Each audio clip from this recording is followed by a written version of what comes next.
Hi, I'm Darren Cope, owner of Cope & Co, specialist letting agent based in Derby.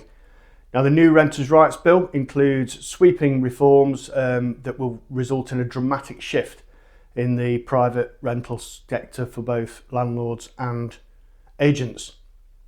So this is one of a series of videos in which I look at all the different aspects of the Renters' Rights Bill, what it means for landlords and what, as an agent, we can do to help landlords negotiate these changes.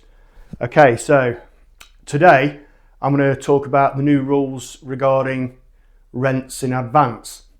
Now, these changes are, in my opinion, too complicated and unnecessarily so.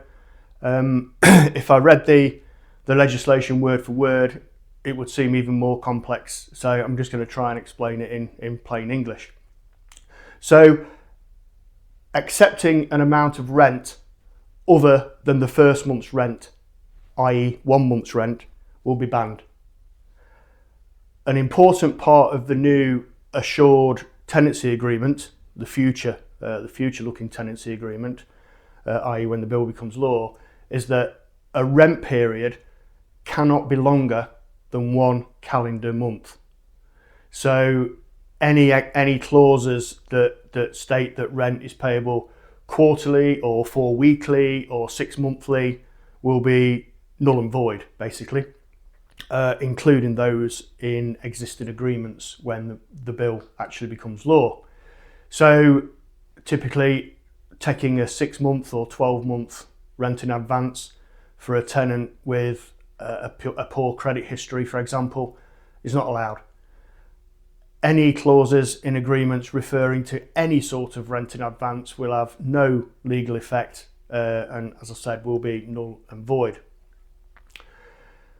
Next, this is where it gets slightly complicated. So accepting the first month's rent before the tenancy agreement is actually signed is also banned. If this is done, it will be classed as a prohibited payment under the Tenant Fee Act 2019 and it'll be illegal. So that act has been amended to take this into account. Taking a holding deposit and a tenancy deposit prior to the agreement being signed, that's still okay. That will still be allowed. So therefore, the first month's rent has to be taken during what is called a permitted pre-tenancy period. Now, basically, this is the period from when the tenancy agreement is entered into, in other words, it's signed by all parties, and the day before the first day of the tenancy. In other words, the first day of the tenancy is effectively the moving date.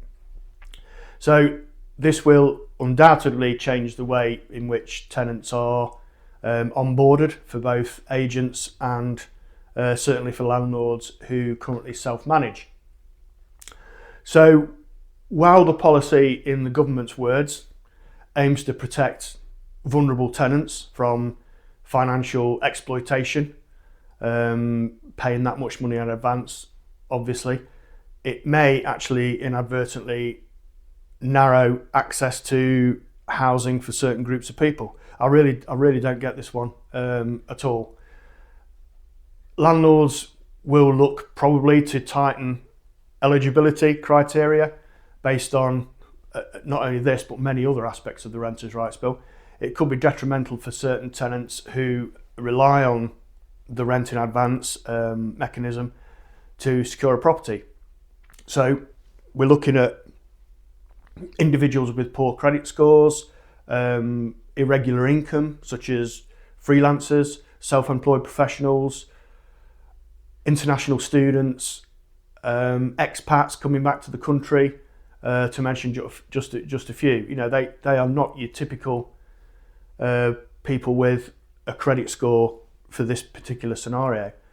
I've tried to simplify these rules on rent in advance. They are more complicated than that, and if we do get to a situation obviously like that in the future, ask questions. It's fine, or even better, just let us take care of everything for you.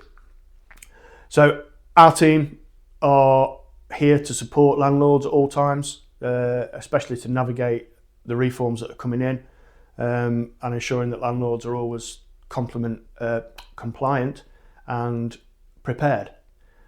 So finally, I've mentioned it a few times before, obviously we've created a new unique service for landlords, which we know will help negotiate the impact of the bill.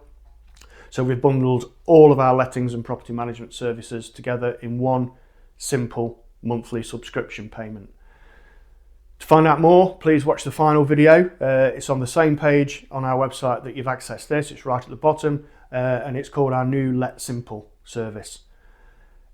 If you wish to contact us on any aspect of the bill or anything to do with letting properties at all, then please don't hesitate to obviously contact us. So this video and all the other renters' rights videos and the Let Simple video can be accessed via rentersrightsbill.com. Thanks very much for watching, and I really hope that you found the information useful.